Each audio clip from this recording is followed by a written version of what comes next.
When it comes to quality sleep, Ashley has you covered with top mattress brands at winning prices and with special financing options available. You can snooze now and pay later. Plus, your mattress purchase helps give the gift of better sleep to children in need and U.S. Special Operations Forces. Visit your local Ashley store or shop online today and make every snooze count. Financing is subject to credit approval. See store or ashley.com for details.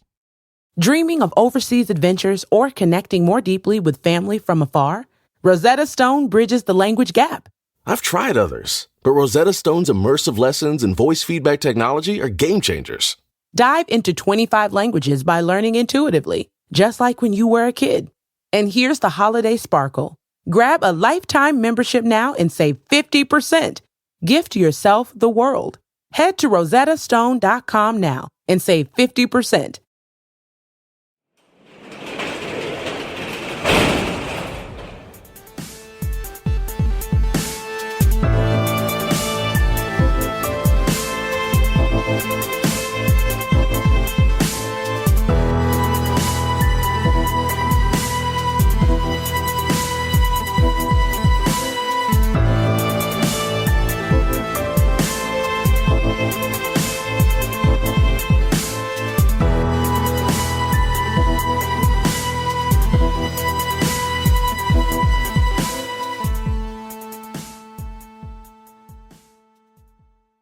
Welcome to True Crime Garage. Wherever you are, whatever you are doing, thanks for listening. I'm your host, Nick, and my co-host is a guy that's attending a time travel event 2 weeks ago. He is the captain. Let me just say I'm baffled by the technology. It's good to be seen and good to see you. Thanks for listening. Thanks for telling a friend.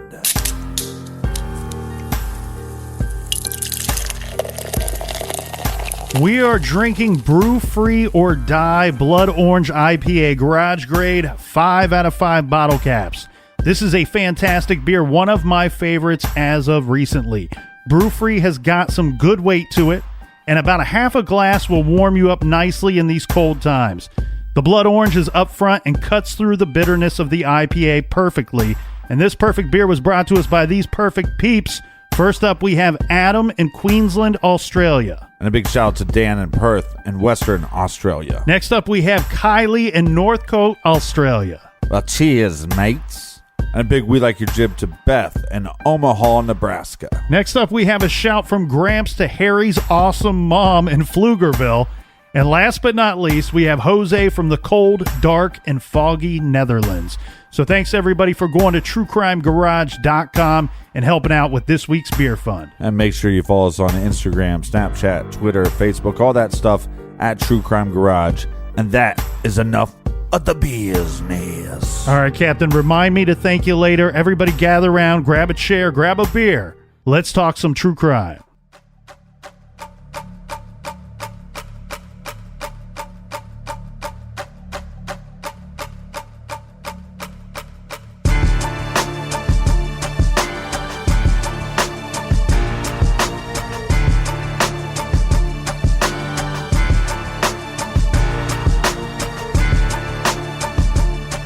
All right, let's get back to this fascinating case. Well, Captain, I know that we've talked a little bit about the photos that would have been found later on the digital camera that was found inside the backpack. Mm-hmm. And we've talked about this a little bit, but we've not gone into great detail. Now, I do want to throw something out there because most of the reports that I could find in I referenced the Daily Beast yesterday. They have really the most comprehensive report on this case. There are a lot of very, what I'm guessing are thorough and detailed accounts of these reports online, but a lot of those are Dutch, so it makes it tough for us garage people to figure out and how to read those. So we're not fluent in the Dutch. Yeah, so we went with the Daily Beast for, I did anyway, for most of my research. The one thing that I call into question regarding the Daily Beast that was a little confusing to me is those reports, as well as others that I found, state that the digital timestamp on the camera, on the memory, it was working. Okay, but where I call that into question is we have a situation where the early photos, and this will make more sense if you're unclear about this case, it'll make more sense as we get into it, but the early photos, those, when we say, hey, what time did they get to the summit? What time did they get to the top, the Mirador? The guess is that it's around 1 p.m., and that's based off of the position of the sun and the location, the known location of the women. Mm-hmm. When we look at the later photos, we get more detailed information with these. And what I mean by that is timestamps.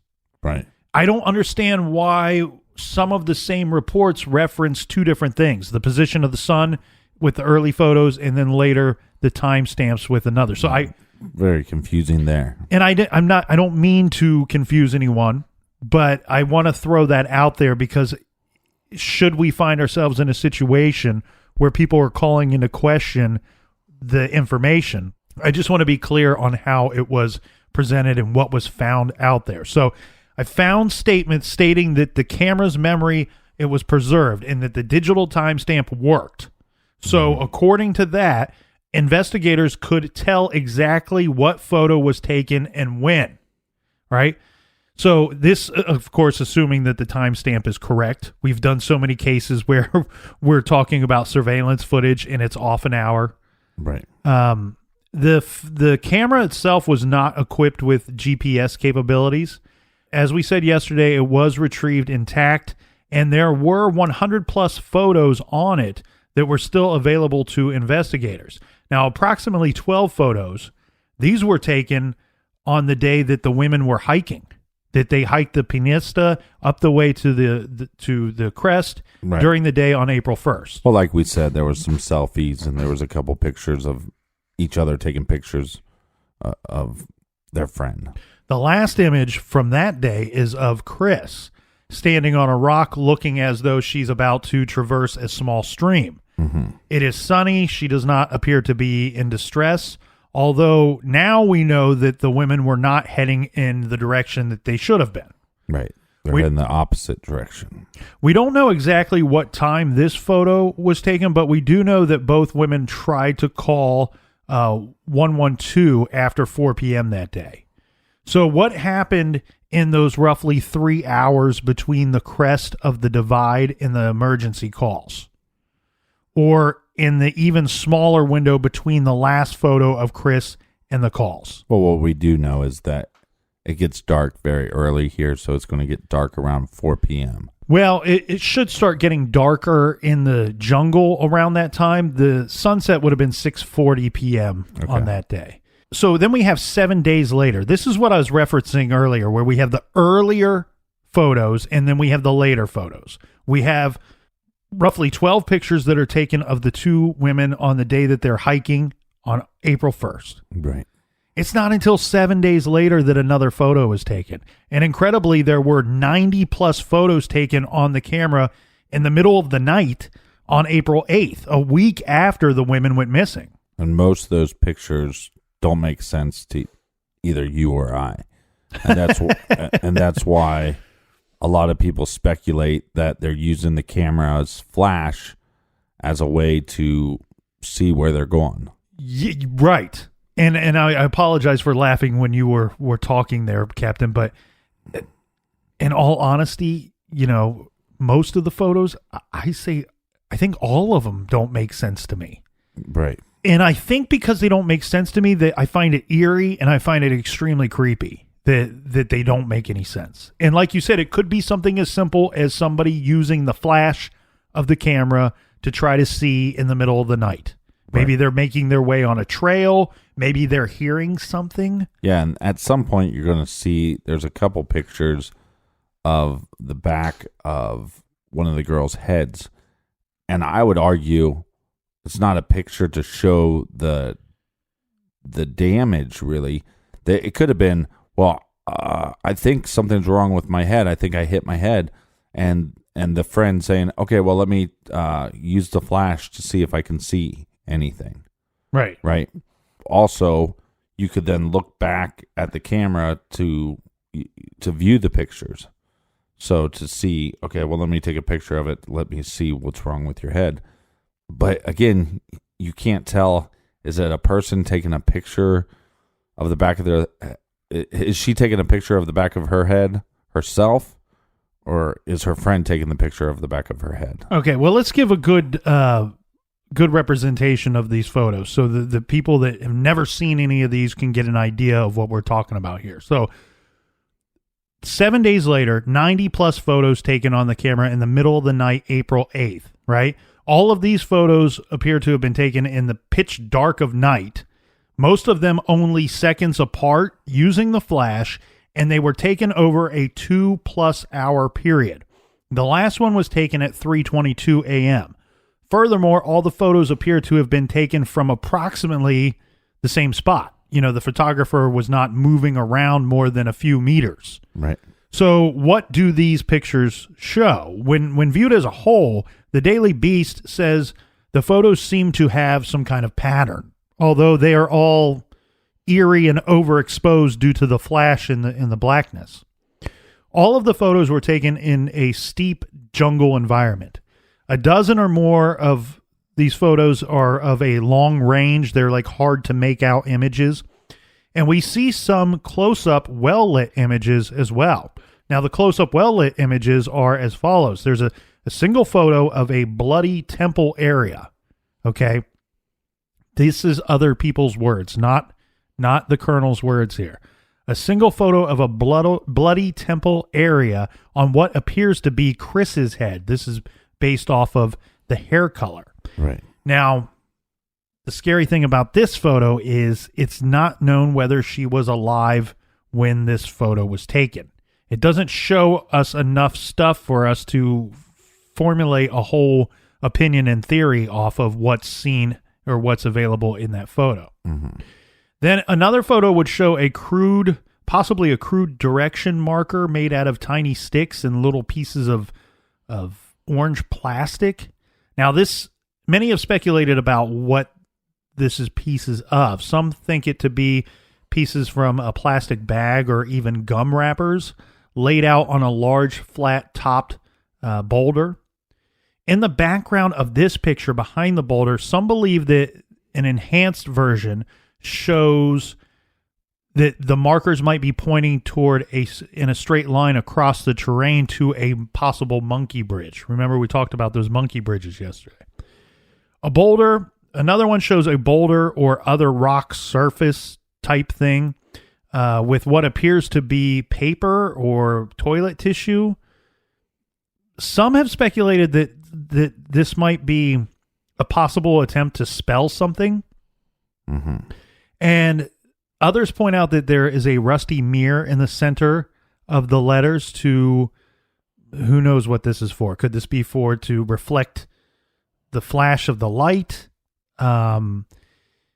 Look, you talked about the possibility of using the flash to be able to see along a trail, or maybe to see something in the jungle for whatever reason. Others have speculated that could they have been using one or two of the women using the flash to signal something, signal a helicopter searching for them, or to signal people searching in the jungle for them. Yeah, I mean, that's very possible. Some of the shots appear to be looking downward into a ravine, and in one of them in particular, looking down into maybe a canyon below.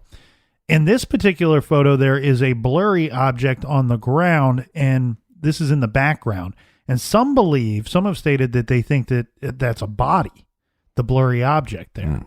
The tricky thing here, Captain, is we know from weather reports that there were several heavy rains in the middle of the night on the 8th.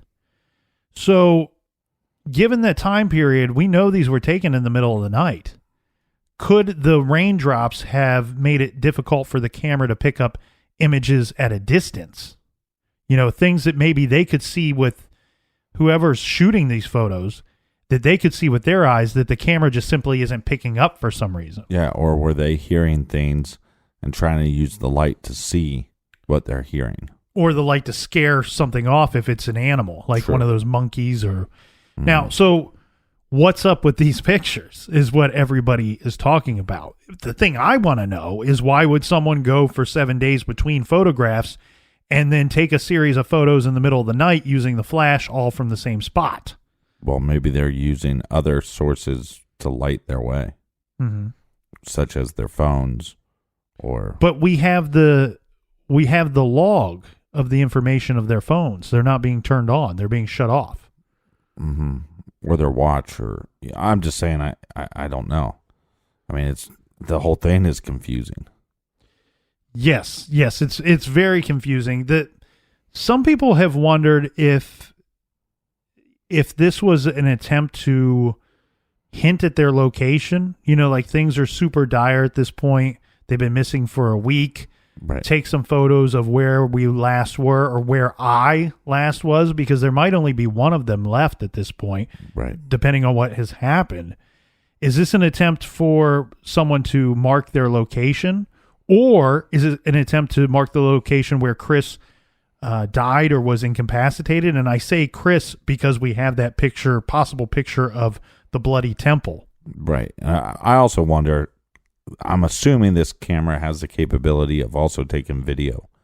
So that's where then I wonder if you're trying to leave answers for when somebody finds your belongings, why don't you just toss on the video camera and say, hey, this is where I'm at. This is what happened.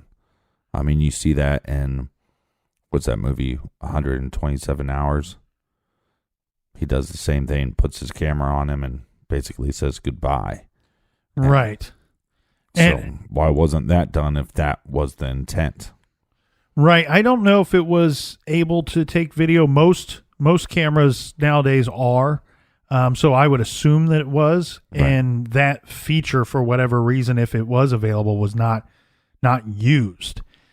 The other thing, too, is we do know their phones. You know, you and I are more familiar with their phones than this particular camera. We know their phones would have had the ability to film a video, and that obviously was not done with the phones. Right. And again, though, it could be no power to the phones. Right. Obviously, too, though, we see an effort to conserve the battery of the phone. And everybody knows shooting a video with your phone will drain the battery probably faster than just about anything else. Yeah. But then it also makes you just wonder, did they come upon somebody, or were they being guided by somebody, and once they're dead, are they messing with their stuff and messing with the camera? Or were they dead and somebody came upon them, right, and found their belongings afterwards and decided to power up the phone on the 11th, take some pictures on the 8th? Right. The strange thing to me, though, is we see a similar behavior with all three of these items, right? We have the phones that are used for days from up until the 6th, and then not used again until the 11th. And then with the camera, we have the camera being used on the 1st and then not used again until the 8th. It just seems like a strange pattern of behavior, whether it's done intentionally, done by one of the women or both, or someone else. Right. It's done by somebody. We can agree with that. There may be a glitch. I will go with a glitch more likely on the phone. Mm-hmm. These photos were taken by somebody. Right. Okay. So there was a glitch that took 90 pictures. Well, I say, and I know it sounds silly to say there was no glitch that took 90 pictures, but furthermore on that is we have this aspect, because I did read somebody speculate that, like, okay, let's say one of the women had the phone, the camera on her person and passed away, expired from any number of reasons. All right. Mm-hmm. Could an animal have come up and been messing with the body and accidentally bumped the phone or causing, bumped? Right. But I keep saying phone when I mean to say camera. Right. But at that point, you're getting into crazy speculation, because what you're getting into is that one of the individuals passed away. The camera was on her. An animal comes up, accidentally hits these photos that are taken at all different angles. So that not only does the the animal take the pictures, but it moves the camera in 90 different ways. Then magically the camera gets back into the book bag. Right. That's right. I mean, that's just too much speculation. Not too much speculation. It's fucking impossible. Well, I mean, right, sorry to right. put it. I can't put it any more politely. Oh, Jesus. Somebody's got the dirty mouth. I'm not going to lie to you. I was actually pissed off that I read someone's thoughts about that happening that way. Like, whatever. So anyway, and here's what we do know, and this is real stuff. So the investigators, with the help of guides, they were actually able to pinpoint exactly where some of these mysterious photos were taken. Right. At least the ones that show the markers on the rock. We're calling those directional markers. Yeah. If in fact that's what they are. I actually think law enforcement called those the emergency markers. Okay. So, and they basically were able to find the exact location, the exact rock where that photo was taken. So this site is about 3 miles straight downhill from Bocate, the town where they were going to stay. This is on the western bank of a tributary that feeds into that big river there. So this is about 12 hours by foot from the trail that they were on. Now, the shorts were supposedly found in the river right near where these photos were taken, or they, folded up, neatly placed beside the river there. And a few kilometers upstream from where the backpack washed up or was placed. Right. It is also about 2 kilometers upstream from where the first of the body parts was found. So nearby are several abandoned Nobi huts that the women might have spotted and possibly could have even used as makeshift shelters before they met their fates. Right. So, and from this spot, had they been able to continue along the river, following the trail through the jungle, they would have got to the Nobi village before too long.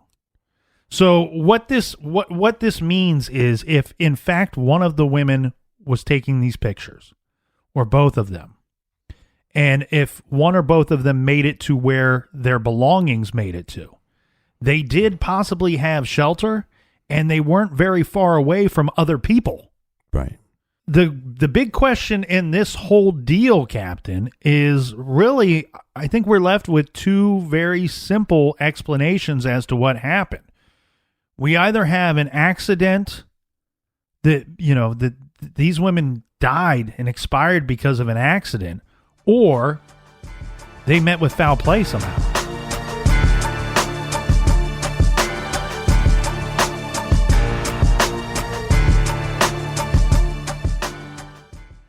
This show is sponsored by BetterHelp. Do you look forward to the holidays? Maybe you struggle with seasonal blues. This time of year can be a lot, and it's natural to feel some sadness or even anxiety about it. But adding something new and positive to your life can counteract some of those feelings. Therapy can be a bright spot, something to look forward to make you feel grounded, and to give you the tools to manage everything going on. If you're thinking of starting therapy, give BetterHelp a try. It's entirely online, designed to be convenient, flexible, and suited to your schedule. Just fill out a brief questionnaire to get matched with a licensed therapist and switch therapists at any time for no additional charge. Find your bright spot this season with BetterHelp. Visit BetterHelp.com/garage today to get 10% off your first month. That's BetterHelp, HELP.com/garage. Rosetta Stone is the language learning program with a lasting impact. I've been using their app to learn French, and it's not just about memorizing words, but actually having real conversations. And it's not just French. They offer 25 languages. Right now, Rosetta Stone has an awesome holiday deal, 50% off their lifetime membership. Every language, unlimited access forever. For anyone keen on diving deep into a new language, check out rosettastone.com. It's a game changer. The Angie's List you know and trust is now Angie, and we're so much more than just a list. We still connect you with top local pros and show you ratings and reviews, but now we also let you compare upfront prices on hundreds of projects and book a service instantly. We can even handle the rest of your project from start to finish. So remember, Angie's List is now Angie, and we're here to get your job done right. Get Get started at Angie.com. That's ANGI, or download the app today.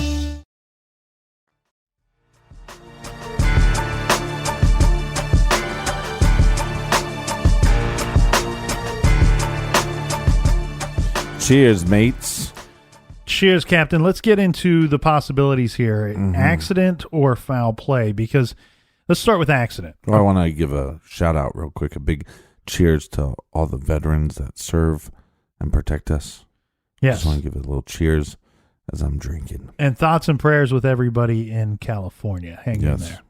there. So if everyone analyzing the photos left on the Canon camera, if they are correct, from what I found, it seems that for whatever reason, they all believe that the two women decided to deviate from the trail that they were traveling on that day and proceeded down the other side of the divide. Right. It makes you wonder when they're looking this stuff up online, because we know that they did, right? That did they see something where they go, oh, well, we can go past. For example, I was in Hawaii once, and there was a trail called the Road to Hana. And the whole thing was once you got to Hana, that you would turn around. Right. But there was also a couple miles of unfinished road that you could take and loop back around. And I decided to take the unpaved, finished road. There you go. So is there something that they saw that was like, well, once you get to the summit point, you can go a little bit further to see whatever. Right. And that maybe it wasn't that they were that they willy-nilly got lost, but they just also didn't understand that the darkness was going to be falling on them around 4:00 in the jungle. So did they get a little bit too far? Did they get a little too far out and then decide, oh, we made a mistake? Well, so what most people suggest is that, okay, we have the first 112 call attempt was shortly after 4:30 p.m. on that day. Still daylight at this time. But it's probably pretty dark in the jungle then. Well, sunsets at 6:40 p.m. on April 1st. So whatever, take that information for what it is. We're not in the jungle broadcasting here today. No. So many people believe that this call was likely placed because one of the women had been hurt in some kind of accident. That's what I have seen online. That's what the Reddit people seem to think, that an accident occurred around this time, and that's why the first 112 call attempt was made at 4:30 p.m. Perhaps a fall, some kind of twisted ankle. I mean, any number of injuries. Could have broke her ankle. Imagination, yes. Yeah. So the problem I have with this thought and theory, I'm not saying it's impossible. I'm not saying that it's unlikely. But what I'm saying is I think that later evidence might prove or at least suggest that it's more likely this was not the situation. And what I mean by that is their belongings, their remains, they're found a good distance from this location. So let's say that they traveled walking distance 3 hours roughly by the time they make that first attempt to 112. Well, the walking distance, they're found like 12 hours from where we know they were happy and alive. Right. So that's another 9 hours walking distance. Right. And if you snapped your ankle, then you might not be making it that far. Yes. I think what might be more likely at 4:30 p.m. is that maybe they realized they had become lost. Right.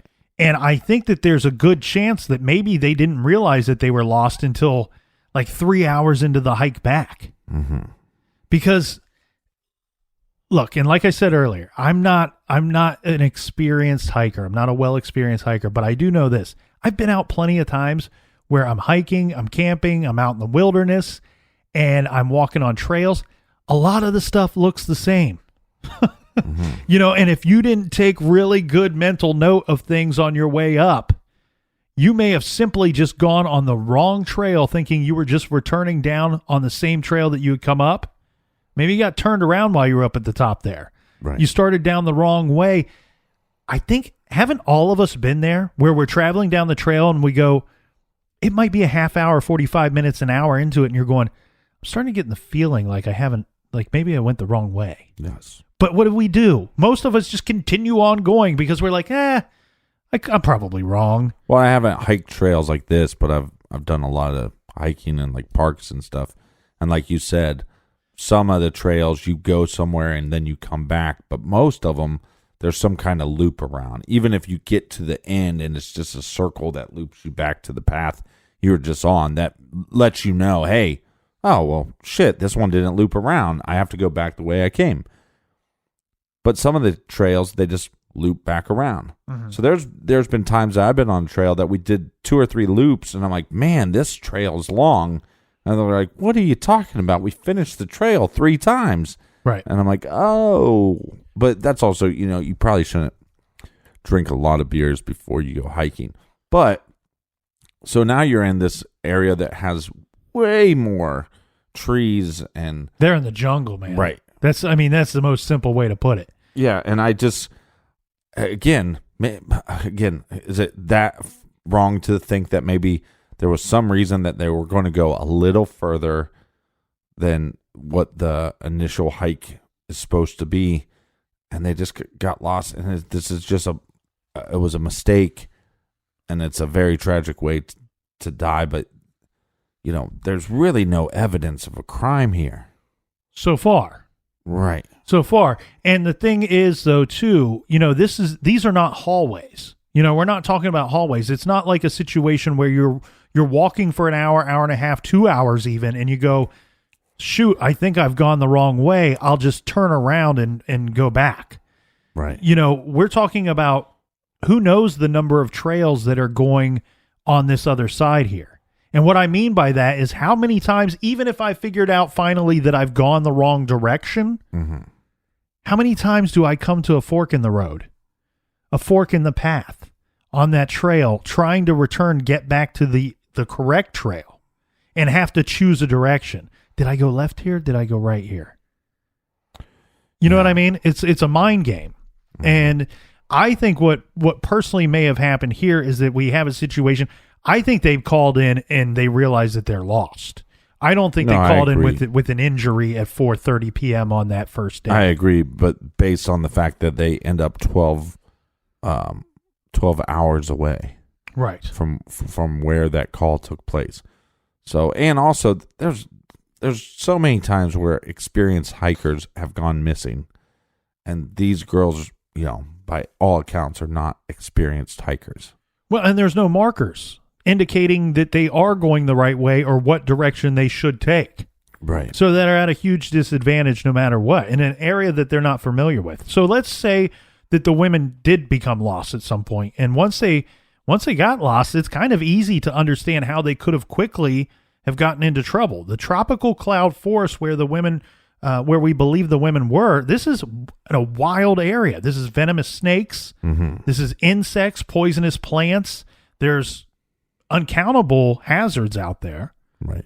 And also remember that the footing in these little used trails is very rocky and unstable, and the trails can instantly become rushing waterways with these tropical storms that can come in at a moment's notice. Right.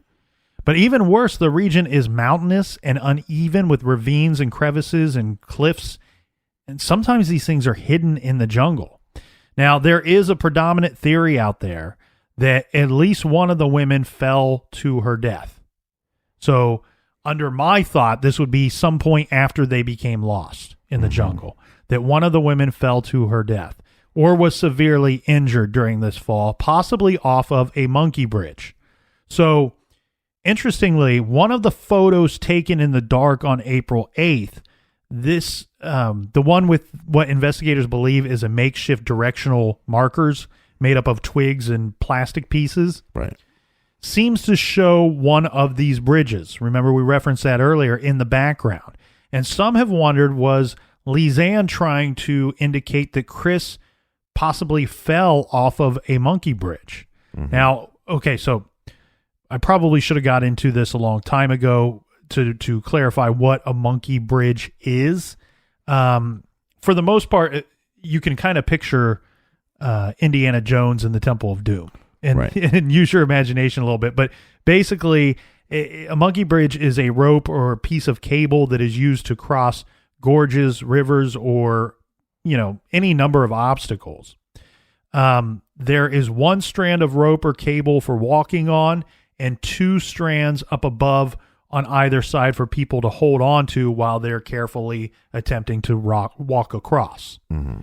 So all three of these ropes or cables will be anchored on either side of the obstacle that you're trying to traverse. So what makes this theory popular is that the women's remains and backpack were found near the river, downstream from an actual monkey bridge, near which the night photos were taken and the shorts were believed to have been found. The thinking is that Kris perished somehow on the eastern side of the river where her shorts may have been found, and Lisanne attempted to go on from there, but mind you, at this point, she would have been weakened by a week or more of no food, and who knows how much water she's consumed during this week. Right. So, no food, little to no water.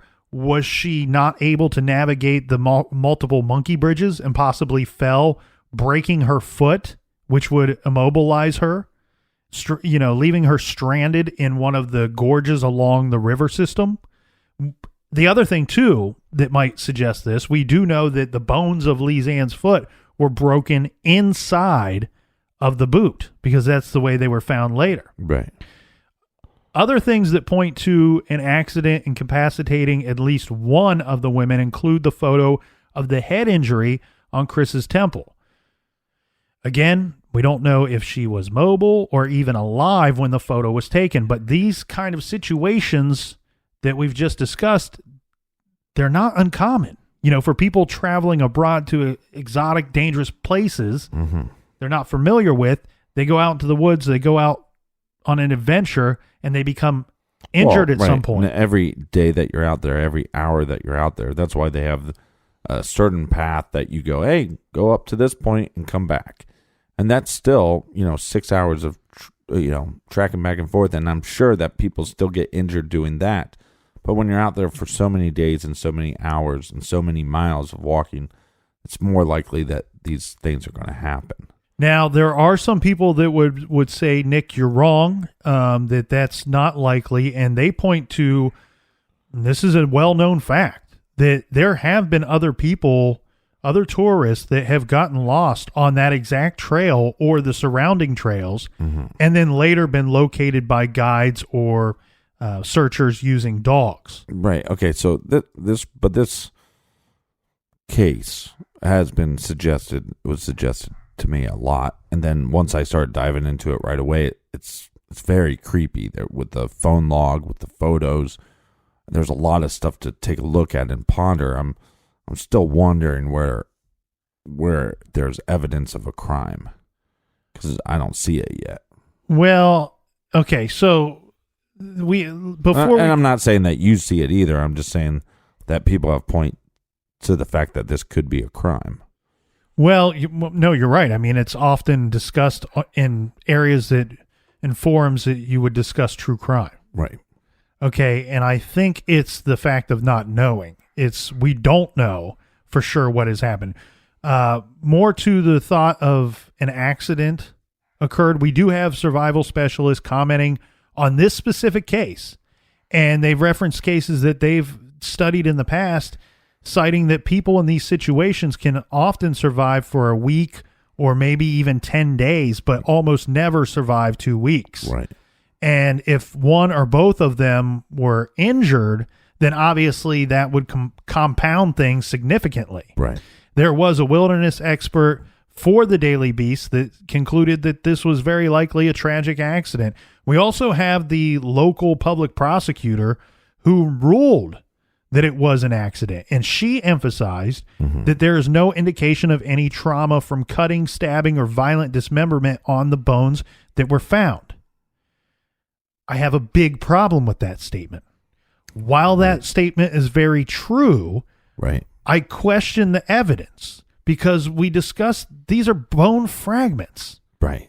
How broke, and some of them are broken bone fragments. Okay, so let's, before we go down any crazy roads off of the accident thing, let's get into the thought of foul play, because obviously bizarre circumstances in this case, of course, have given rise to the speculation about what could have happened to Kris and Lisanne. So although quite a bit of evidence points to a tragic accidental death, there are plenty of people who are not willing to chalk up the strange circumstances of this case to the women just getting lost. So conspiracy theories they're out there. Right. So the deaths of Kris and Lisanne have been blamed on cannibals, cartel hitmen, drug mules, organ traffickers, serial killer, straight up conventional kidnapping or rape. Right. There's no really shortage of foul play theories out there. Perhaps the theories go, they did not head down the other side of the trail or the divide of their own accord. If they came across someone dangerous on their trek, perhaps that person or persons forced Kris and Lisanne to walk towards the Bocas del Toro. Right. Instead of back to the town. Which I'd agree with, other than the fact that we still have pictures after that point. Right. As of them having like a good time. What's that? Well, it looks like they're still having pictures of them traveling and having a good time. Oh, yeah. I'm sorry. I was thinking about the pictures on April 8th. No, there is at least one picture that shows them believed to be on the other side of the divide. And just as you said, you can only view one of the women in the picture, but she doesn't seem to be stressed. She doesn't seem to be, she's not being held hostage because she's the only one in the picture. It's weird that we don't have more eyewitnesses that saw him on the trail, because I'd really like to know, were they being guided by somebody? Because somebody that's guiding them further than they're supposed to go. And no, we'll just keep going past here. Well, this is a shortcut. This is the right way. Right. Or, I'll show you a shortcut. Or just a little bit further this way, there's something really cool you need to see. And that's when I'm going to, attack you. I'm not going to tell you that while we're going down the trail. And so, of course, they get past that point. They're still taking pictures. But they did take quite a few pictures. You'd think that maybe there would be some evidence that there'd be somebody else with them. Well, okay, so the thought on that is that exact theory might explain why there were no marks on trees, arrows scratched on rocks, or trails of fabric, or any kind of other clues left behind by the women. Sometimes you see these kind of things done by people that are lost. Right. And we don't see that here. Well, you possibly see that in the little, what they're calling the emergency markings.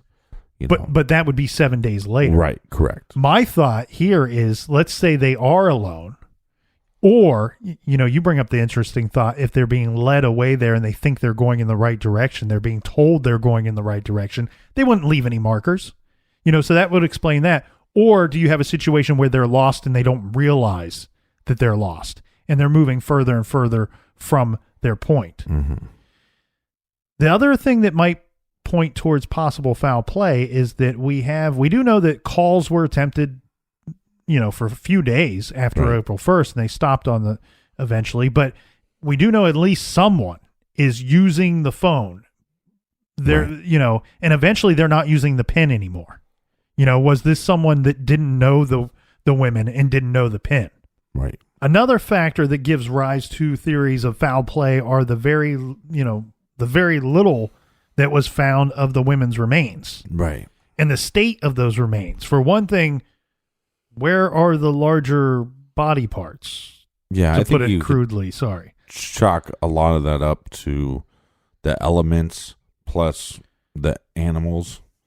I would agree with that, but I did find some people familiar with the area that point out that when cows are killed by poisonous snakes in this area or drown in floods in the area, that the entire carcasses are often found, or actually according to these people, are always found and found intact. And then we do have a situation where the body of a little girl who drowned in the river was found also intact. This was after a week. We should point out that Kris and Lisanne were gone for months before their remains were found. But their remains are found in little bits and pieces. Right.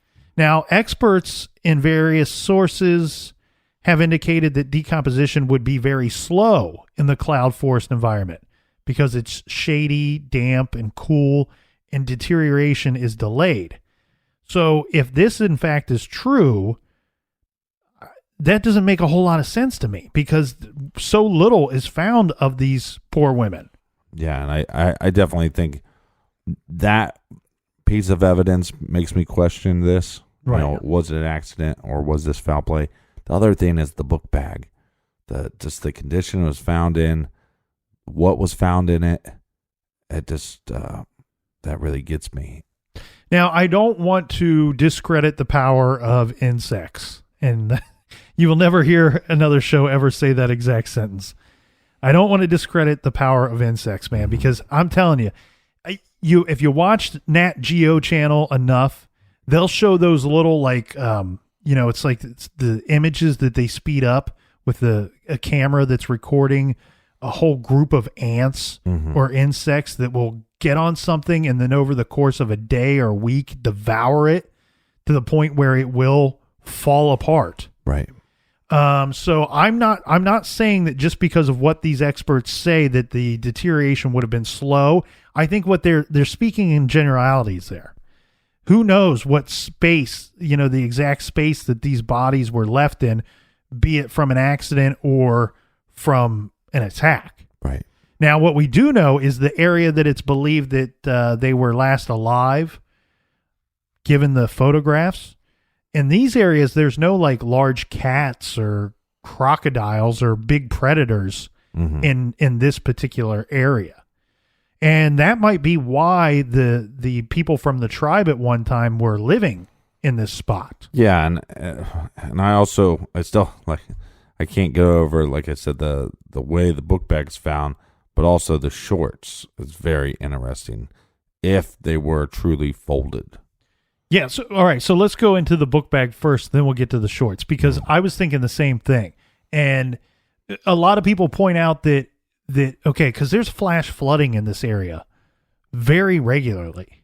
So if I expire and I'm anywhere near the river, if I die from an accident or just, succumbing to the elements, at some point there could be a flash flood that would then wash me into the river and wash me down the river, right? Right. This could account for my body being tore up in the process over the course of months or however long, depending on what's going on with the added, we have animals, we have the river, we have all kinds of things going on. However, like you said, the backpack is found very near the river.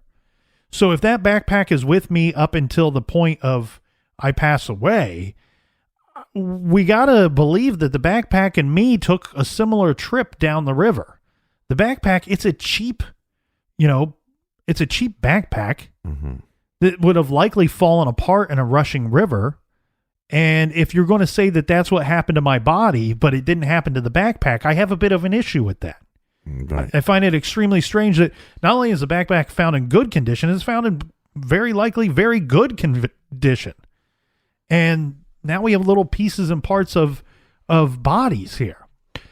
Now, you're touching on something interesting too, is the shorts. Well, we have a discrepancy on how the shorts were actually found. If they were found in the river, okay, that points to me, I guess, more likely an accident. Right.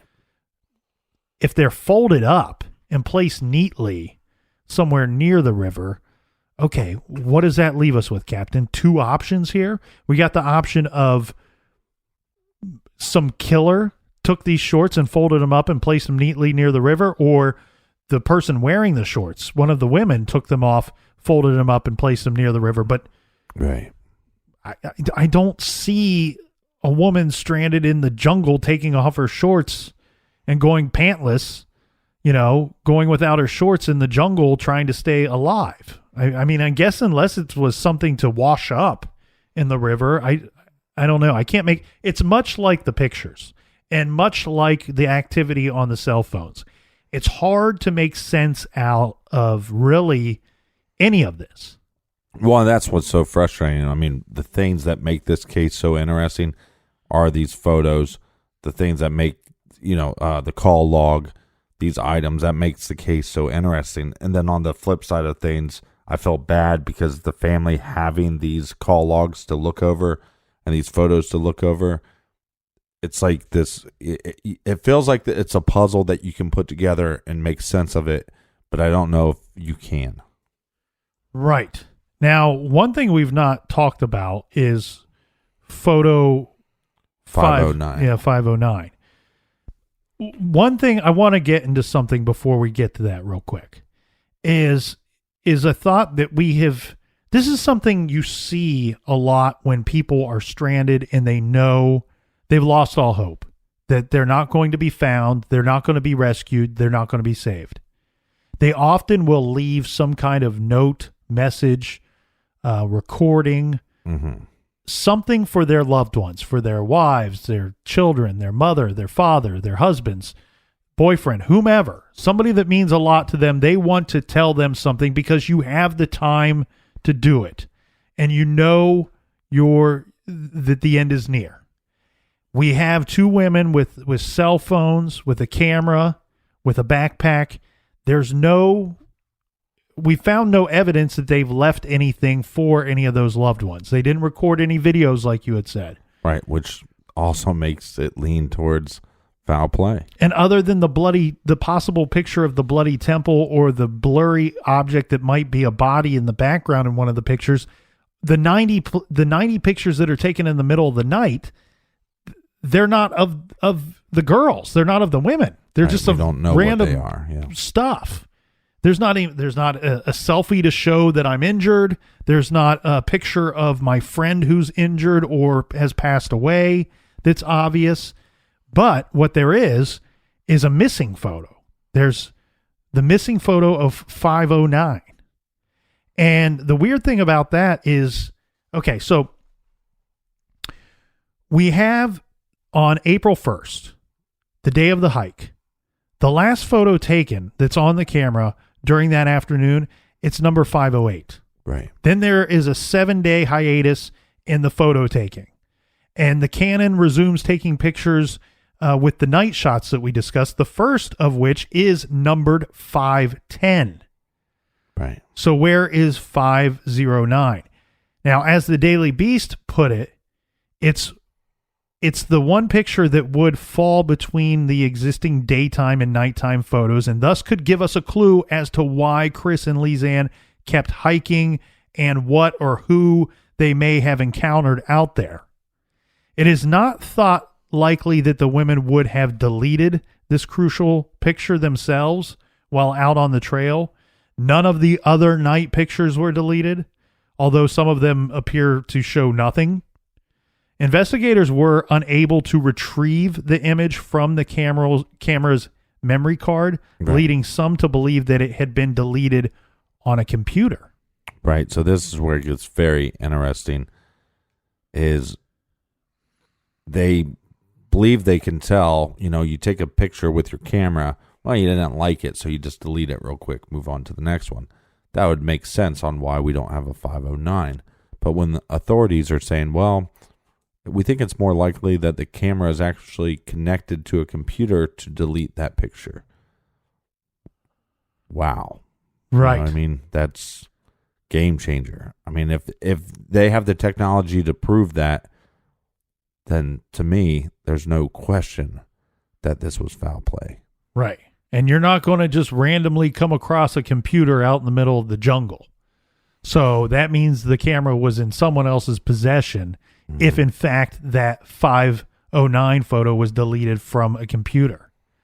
And why would someone go to all that effort to delete the photo and then return the camera with memory card to the backpack in the general walking area of where it's believed the women were last alive? Mm-hmm.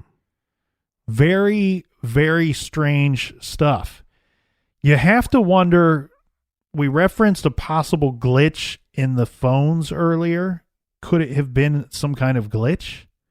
Right. Or could there be some damage that we don't know about, water or whatever that is, that even though the picture was deleted by the camera, that it made the data that they're reading look a different way. I'm throwing out. I have no clue about that technology, but what it comes down to is I think if you can figure out how 509 was deleted, then you will get to the answer of whether it was an accident or a murder.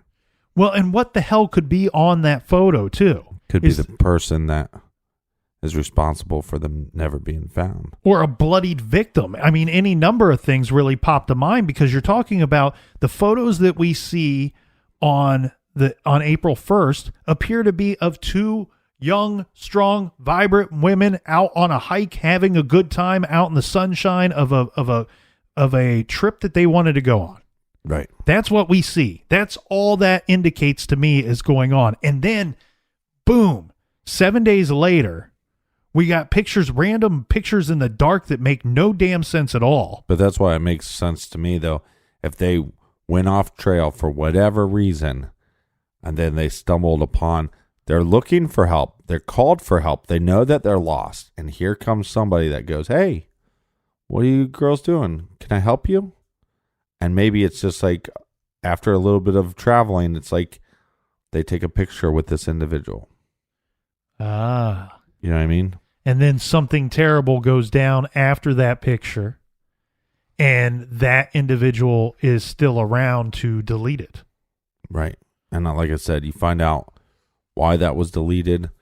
You figure out the answer of whether or not this was an accident or a murder. It does seem like a lot of effort to go to if you're that person, but not necessarily so much so that, you know, look, if I did something like that, of course, and I know that my picture was taken by these women, I'm going to get that photo off of there. But what I mean is the effort to return it to the scene. Right, but here's what I want to know, and somebody could answer this probably in the blog, truecrimegarage.com. Here's what I want to know is, you know, I have a nice camera like this. I don't know if I delete the picture after I take the picture. If I delete it from my camera, am I able to retrieve that? Because what we do know is law enforcement can't even retrieve 509. So what if this person had knowledge that said, well, if I delete it from the camera, there's still a way for them to retrieve this. But if I delete it from a computer, there's zero way for them to retrieve this picture. I don't know the answers. If somebody has that answer, please go to the blog and let us know. Wow. You're right. I mean, that's crowdsourcing right there, because there will be somebody out there listening that somebody right now is saying, you guys are idiots. This is how it works. And then somebody else, somebody else is screaming, stop doing missing person cases. It's not true crime, even though missing person cases are handled by law enforcement. So it is true crime, but I do get it sometimes. Well, the prosecutor had to give their opinion as to what took place in this particular incident. So here's the thing. You're right. Crowdsource, someone out there knows this camera very well. And I guess what you're saying, like to me, the layperson, what I'm thinking is something as simple as my phone. Okay, my phone, I take a picture, I delete the ones I don't like, but there is an extra folder on my phone that says, delete this forever. You know, like we'll hold this for 30 days, 60 days or whatever for Nick to determine if he actually doesn't like this photo or not. Right.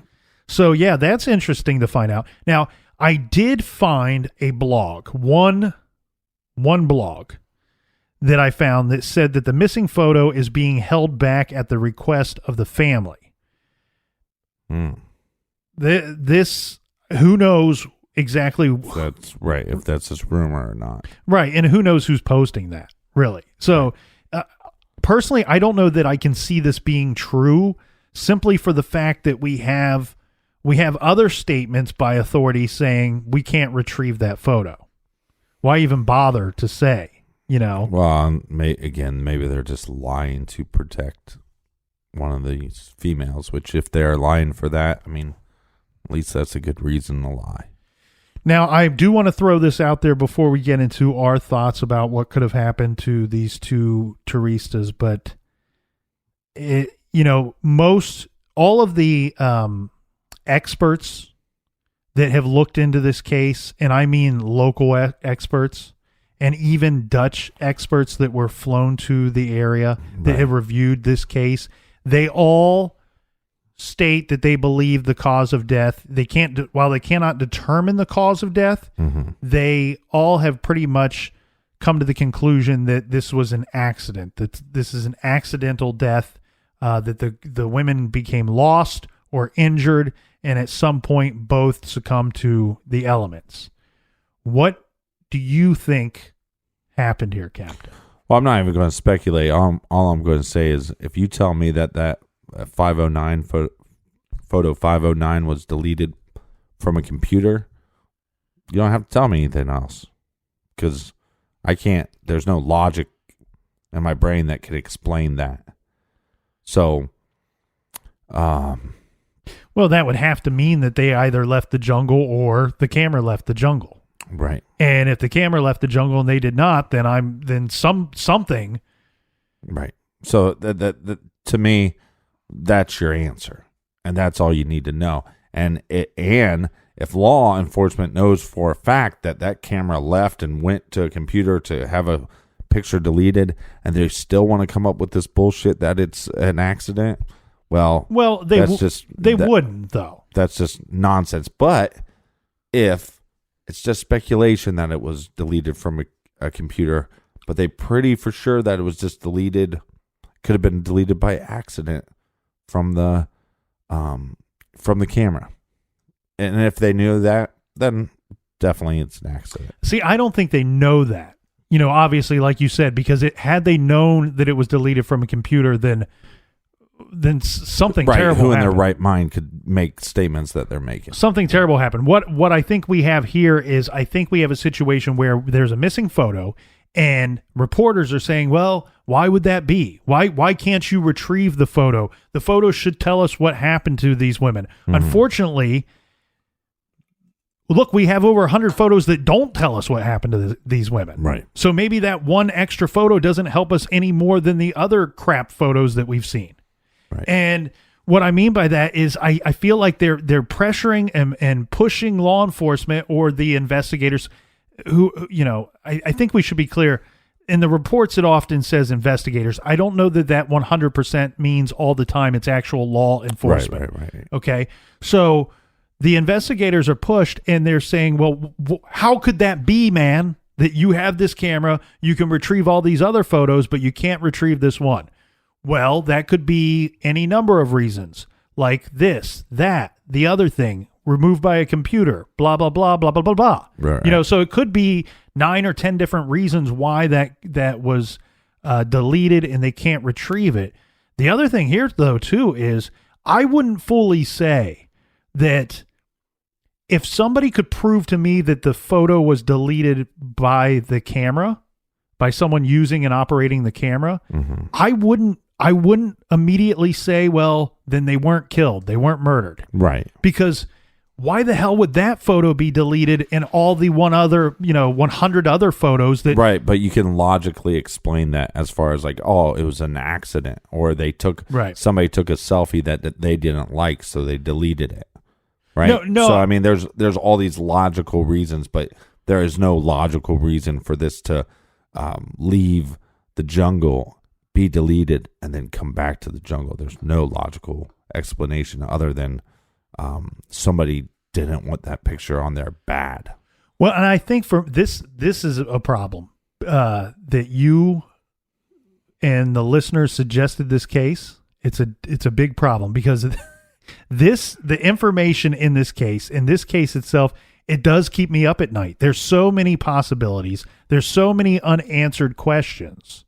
Yeah, try having I think I had 4 bourbon and Cokes, and I was watching a nice funny movie. I was watching the Adam Sandler thing, and then all of a sudden I was like, well, let me take a look at these photos again. And then 4 hours later, I'm like, I don't know what I'm looking at. I'm a big fan of, this is one of my guilty pleasures. I'm a big fan of the show Naked and Afraid, where they take a couple people and they dump them out in the middle of nowhere with no clothes. And basically you get to bring one item with you. Right. and that's it, and that's all. And some of these people crap out after. I saw one person crap out after 8 hours. Like, I'm done, tapping out. Mine would be like 8 minutes. I've seen some people make it like 21 days. Yeah. And it's, watching that show often, I thought, well, looking into this case, I might be able to see some indicators of survival techniques that they used. The interesting thing here is that if in fact they were alive and this was an accident or they got lost or both, these two women were smart enough to power off these phones and not use them unnecessarily. Only when needed, they were using these phones in an attempt to get a rescue effort out there. Right. What troubles me is the inactiveness of both the phones and the camera. Yes. For so much time. And here's the thing. It doesn't necessarily mean that they were murdered. What I think might be the situation, and that I think has caused a lot of confusion in this case, I think that it's very likely that someone or someones may have found their remains and found their belongings before they were located by people actually searching for them. Right. And it could be as simple as somebody out in the jungle comes across a phone, two phones, a camera, and decides to check them out and play with them and see what they can do with them. And then later that person gets a conscious or hands it over to this Nobi tribe woman, and she says, look, I've seen, because there were missing photos. Remember, we mentioned there was a missing poster for both of these girls. So people in the area did have a general idea that somebody was missing, that two women were missing. And this woman may have said, look, I got to take this stuff to law enforcement and let them know this is what I found. Right. But 30 sets of fingerprints, unidentified fingerprints, are on the contents of that backpack. Right. But figure out what happened to photo 509. You'll figure out what happened to these girls.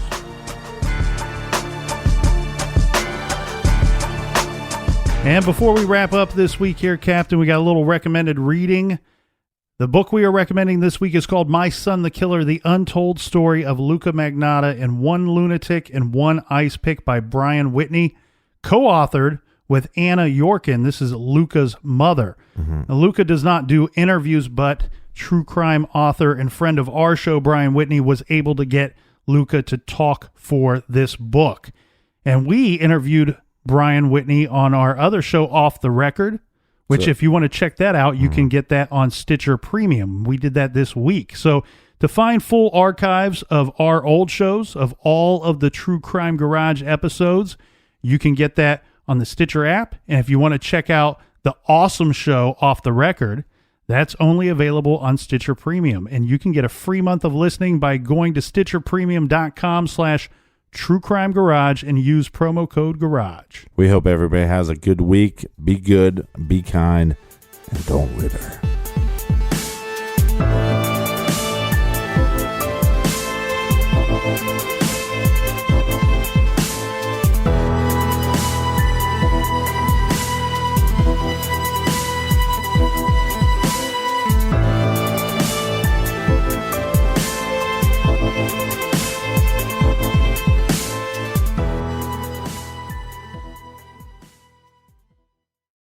You can start your day off right when you find a professional on Angie to get your plumbing right first.